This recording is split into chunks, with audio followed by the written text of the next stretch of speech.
فيها فاكهة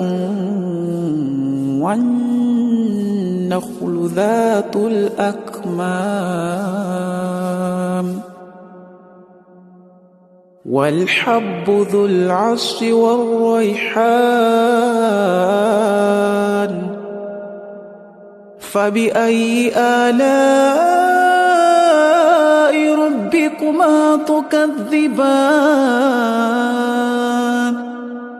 خلق الإنسان من صلصال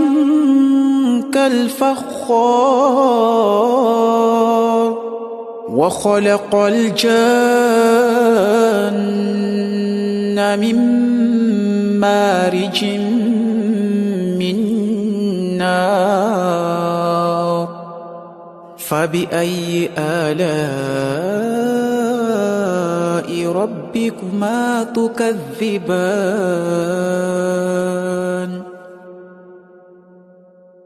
رب المشرقين ورب المغربين فبأي آلاء ربكما تكذبان